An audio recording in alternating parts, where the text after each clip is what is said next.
Hola amigos de Oriente Plus, muy buenas tardes. El día de hoy me encuentro en Tenango del Aire, en el Museo Casa de Madera. Me encuentro con Luis Pastor, que es un coordinador del museo, quien nos está dando información y nos va a platicar acerca de esta sala y de este museo que es muy especial.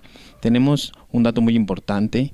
En este museo se exhiben más de 10,000 piezas desde la época prehispánica, de estas piezas dedicadas a artes aplicadas.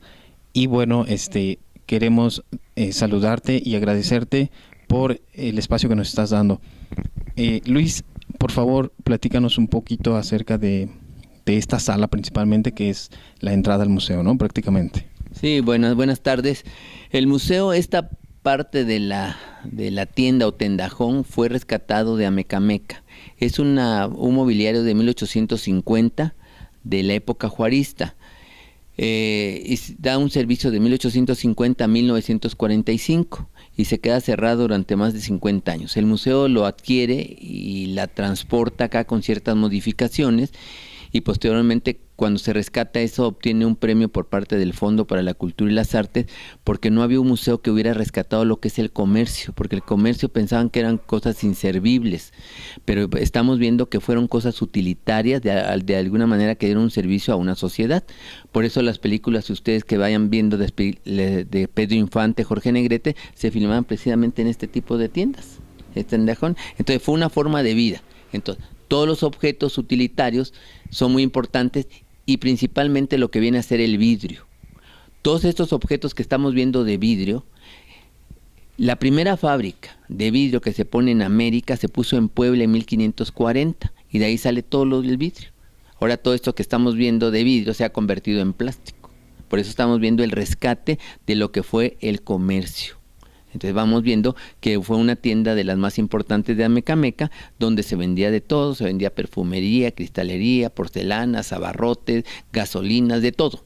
Entonces era un pequeño supermercado de la época. Entonces, lo importante de haber rescatado estas piezas fue que las nuevas generaciones no saben cómo era el comercio en esa época, y ahorita estamos viendo que tenemos esta parte de rescate aquí en el Museo Casa de Madera, donde estamos conservando todo este tipo de objetos. Ok, Luis, es muy importante saber esto. A veces viajamos y no tenemos el conocimiento de todo lo que trae una casa como esta, ¿no? Tengo el dato de que la casa se llama Casa de Madera porque es la única construcción de madera en el municipio. Es muy importante esto también. Desde allá afuera se puede apreciar clarísimo. Pero queremos que nos platiques quiénes visitaban aquí esta casa, porque tenemos entendido también que era una casa de reposo, ¿no? Bueno, mira, se llama Museo Casa de Madera por una construcción. La construcción antigua que vamos a ver posteriormente fue hecha en los Estados Unidos a finales del siglo XIX, 1890, y estuvo montada en las lomas de Chapultepec, sobre el Paseo de la Reforma y Constituyentes. Fue una casa de fin de semana.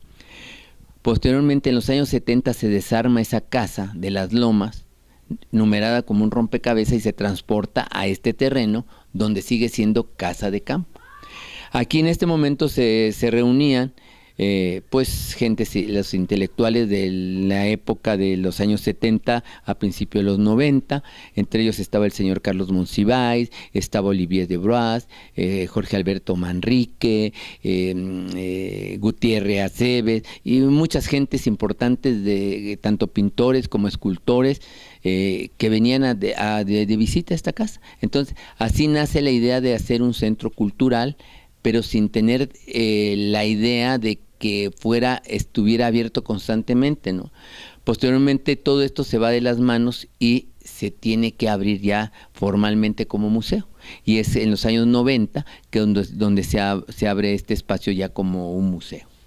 Okay. Principalmente al público de todo. Me imagino que viene gente de todo el mundo. Bueno, sí viene mucha gente, inclusive gente de extranjeros, ya japoneses, vienen a ver esta construcción y vienen a ver la colección, porque vamos a ver que son los objetos utilitarios de diferentes épocas. Muy bien. Bueno, amigos de Oriente Plus, vamos a conocer un poquito más de la Casa de Madera, vamos a ir a conocer otras salas y bueno, pues también vamos a ir comentando con respecto a ellas. Continuamos. Ok, Luis, por favor, estamos apreciando aquí estos cuadros, platícanos un poquito de ellos. Sí, mira, los calendarios eran muy importantes en una época. ¿Por qué? Porque era parte, además de la gente que se podían coleccionar. La gente se peleaba inclusive por este tipo de carteles. Y como hubo un nacionalismo mexicano, posrevolución, entonces vemos las leyendas, vemos en los calendarios representadas las leyendas mexicanas y también los trajes de charro, porque en ese momento también está en auge lo que viene a ser el cine mexicano. Entonces vemos la importancia que tiene también todos los carteles, si ustedes están viendo, porque nacen dos estilos en París, lo que se llama el estilo Art Nouveau y lo que se llama el estilo Art Deco. Por eso estamos viendo la presencia de la figura humana siempre presente, que en el recorrido lo vamos a ver, porque era muy importante. Por eso Porfirio Díaz empezó a hacer el Palacio de Bellas Artes, el exterior del Palacio de Bellas Artes, ese estilo Art Nouveau, que vemos las figuras humanas, la naturaleza. Porfirio Díaz no lo pudo terminar porque se empezó la revolución y se queda inconcluso, y de los años 20 a los años 30 se va a terminar el Palacio de Bellas Artes, pero el interior del Palacio de Bellas Artes tiene diseños geométricos porque ya había nacido otro estilo que se llama Art Deco, las artes decorativas. Entonces en este recorrido que vamos a ir haciendo a través del museo vamos a ir viendo muchas piezas de esos estilos que les vengo comentando. Ok, Luis, muy interesante esto. Yo puedo notar ahorita que datan desde 1945 algunos de los cuadros que tienes aquí. ¿Cuál sería el más antiguo que está aquí exhibido? Bueno, vamos a pasar acá para que vean ustedes en uno de los cuadros cómo la publicidad es un arte aplicado. Vamos a ver este cuadro. Ese es de principio del siglo XX, dice: pensando en él, sana, fuerte y hermosa, siempre toma Saturno de Cuauhtémoc Monterrey. Imagínese una mujer tomando cerveza, esperando al novio, al marido, que iba a estar sana, fuerte y hermosa, ¿verdad? Pero vemos que la publicidad trataba de llamar la atención. Es muy importante los carteles. Este otro viene a ser de la época del Can-Can, la época del Art Nouveau, precisamente en París, causó escándalo, y al venir a México, pues lógicamente la sociedad mexicana se escandalizaba con ese tipo de vestimenta de las modelos de ese momento del Can-Can. En México no estábamos preparados todavía para eso. Ok, bueno, vamos a continuar con el recorrido, vamos a pasar a otra sala y no se lo pierdan, continuamos. Bueno, vamos a pasar ahora a el siguiente nivel. Vamos subiendo por estas rústicas escaleras bastante agradables y además huele muy rico. A mí me encanta el olor a madera. Regresamos aquí contigo, Luis, y ¿en dónde nos encontramos ahora? Bueno, ahora nos encontramos en esta otra exposición que se llama México Histórico. México Histórico porque vamos a hacer un recorrido a través de los objetos utilitarios en diferentes épocas de nuestro país. Al sacar esta nueva exposición, el museo obtiene otro premio por parte del Fondo para la Cultura y las Artes por el acervo que tiene este museo. Bueno, vamos a ver que le pusimos México Histórico porque desde el principio, cuando llegan los españoles, nuestros indígenas cocinaban en un tlecuil, que vamos viendo, eran 3 piedras talladas, si ustedes las pueden ver, y la importancia también de la cocina mexicana. México por eso está entre las mejores cocinas del mundo. Posteriormente ya están los españoles y se está cocinando en fogones. Las cazuelas, los molcajetes, los cuchillos, por eso vemos inclusive, no podía faltar un santo en esa época de la colonia, por eso vemos en ese cuadro que está San Pascual Bailón, que es el santo de los cocineros, por eso está representado siempre en una cocina. Y en la época moderna se está rescatando también esa presencia de ese santo en las cocinas. Estamos también en la época de la Revolución, estamos un poco generalizando todo este recorrido. La Revolución, la importancia que tuvo la Revolución, los periódicos que ustedes van viendo de esa época, de principios del siglo XX, vemos armamento, vemos sombreros, carabinas 30-30, Winchester, sillas para montar para caballero. Una cosa muy importante, este señor, don Ramón López Velarde, el poeta zacatecano, es un cuadro que hasta ahorita es el único cuadro que se conoce en México pintado sobre tela. Ese señor hizo el poema La Suave Patria. La importancia que si ustedes leen, inclusive aquí está La Suave Patria, es un poema muy nacionalista, que vemos la importancia de ese momento que les comentaba, ese movimiento cultural que hubo en nuestro país. Vemos también otra cosa importante. Luis, perdón que te interrumpa. Este poema, tengo un pequeño relato de un historiador mexicano. ¿Este poema pudo haber sido el himno nacional mexicano? Pues es lo que comentan, que pudo haber sido el himno nacional, porque si al leerlos van a ver realmente lo que el señor López Velarde estaba viendo en ese momento, lo que escribió, ¿no? Lo que estaba sintiendo, lo que vivió en ese momento. Por eso vemos la importancia siempre de ese movimiento que hubo, tanto con unos músicos de Aguascalientes, que ese movimiento mexicano nacionalista. Era cuando estaba muy de moda en ese entonces la generala, si no me equivoco, pensativa sí. en otras palabras, ¿no? Sí, pues era realmente pues hay una efervescencia que había a nivel nacional, ¿no? Y en este transcurso vamos a ver también otra persona muy importante que está en ese momento, María Antonieta Rivas Mercado. María Antonieta Rivas Mercado fue hija del que construyó la columna de la Independencia, el arquitecto Rivas Mercado, y vemos para el centenario, por eso aquí tenemos una fotografía donde está el Ángel de la Independencia en el Paseo de la Reforma, en ese momento que fue hecho para el centenario de Independencia, y aquí vemos a su hija, si me permiten pasar, claro que sí. Aquí vamos a ver a su hija en este cuadro, es María Antonieta Rivas Mercado con su papá y sus hermanos. Ella junto con José Vasconcelos hacen cosas por la cultura en México. Ella tiene muchos conflictos y gasta dinero, vive en París y en la Catedral de Nuestra Señora de París se suicida en la catedral. Una mexicana en esa época causa escándalo en París porque una mujer rica se va a suicidar allá. Por eso vamos viendo, pero la importancia de lo que hizo la señora por nuestro país, no por las cosas personales, ¿no? Por eso vemos esa importancia también de ese momento de María Antonieta Rivas Mercado. ¿Pasamos a dónde ahora, Luis? Vamos a pasar a otro espacio, que vamos a un salto en la historia. Aquí ya estamos en la época juarista y tenemos acá un cuadro, una litografía. La litografía está hecha a base de lito, en griego es piedra, grafos, grabar. Entonces vemos la importancia de cómo estaban hechas esas piezas. Esas piezas se hacían a base de una piedra. Se hacía el dibujo sobre una piedra, se entintaba y se imprimía sobre el papel. Estaba de moda en el siglo XIX la litografía y estas piezas pertenecieron a una dama de compañía de la emperatriz Carlota. El museo adquiere esas piezas para su acervo, por eso está fecha de 1864 y firmada por el emperador Maximiliano. También vienen objetos que estaban de moda en ese momento en París, que es el estilo imperio, característica por una lira. Por eso vemos en ese reloj, es un reloj de lira, muy interesante. Y este mobiliario, si ustedes se enfocan en esta parte de la base de la mesa, van a ver que es una lira. Fue hecha por artesanos mexicanos en la época juarista. Oye, Luis, y estas piezas, especialmente esta litografía que me mostrabas, ¿de dónde son rescatados? Bueno, te comentaba que pertenecieron a una dama de compañía de la emperatriz Carlota y los herederos la ofrecen al museo y el museo las adquiere para su acervo. Entonces se rescata, pero venían de una familia que dio un servicio, que era dama de compañía en ese momento de las gentes más ricas de nuestro país, que eran parte que tenían nexos con Maximiliano. Ok, perfecto. Aquí vamos a ver también, si ve el vidrio, como les comentaba. El vidrio mexicano fue muy importante, pero a la llegada de Maximiliano se pone de moda lo que viene a ser el cristal de Baccarat, lo que es París. En ese momento, tanto de Murano como franceses. Por eso vemos esta licorera que perteneció al emperador Maximiliano. Estamos viendo que tiene el monograma, tiene unas iniciales y una corona. ¿Por qué? Porque perteneció a ese emperador, perteneció a esa familia también, y vemos otra pieza que perteneció al doctor Barragán.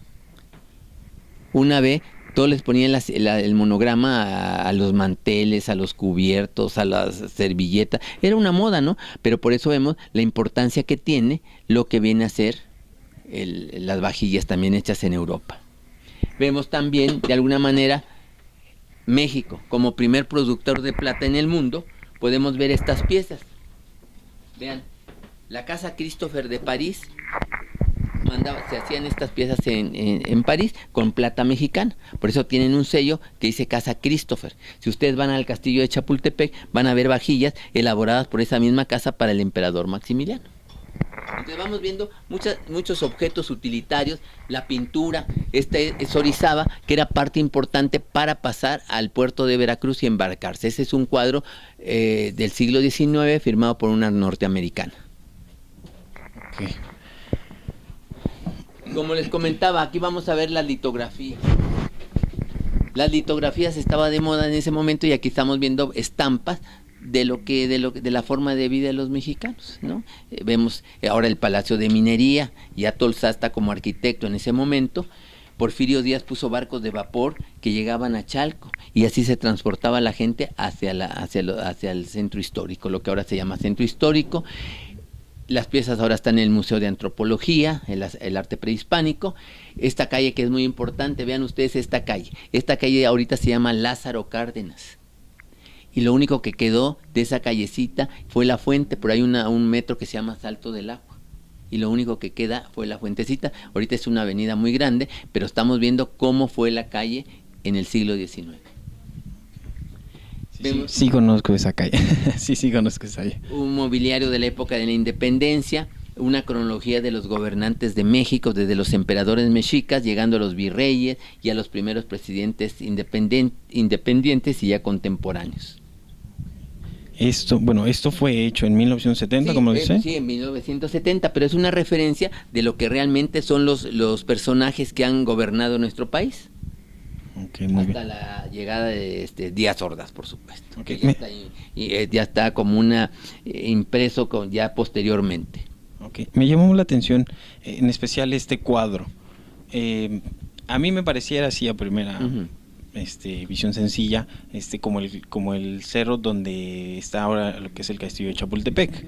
No, ¿sabes qué es el Cerro de Durango? Se llama el Cerro del Mercado. Ahí sacan hierro y se supone que ahí los Estados Unidos hicieron un contrato con nuestro país, no sé por cuántos años, por 100 años, para sacar el mineral y llevárselos de los Estados Unidos. Creo que eso ya se terminó, se finiquitó ese convenio, pero está en Durango, que se llama el Cerro del Mercado. Okay. Bueno, vamos a pasar a otra sala y continuamos con ustedes.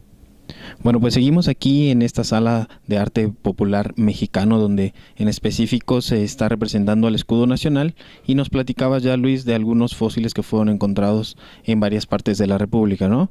En la parte de abajo nos mostrabas que son unos de dinosaurio y otros de mamut. Y conchas y caracoles. Ahora, aquí tenemos México, es extenso y rico en arte popular mexicano. Aquí estamos enfocados en lo que viene a ser el águila como símbolo de nuestro escudo. Por eso vemos muchas águilas elaborados tanto en arte plumario, en barro, en los bordados que hacían, los deshilados que hacían las señoras en la época juarista.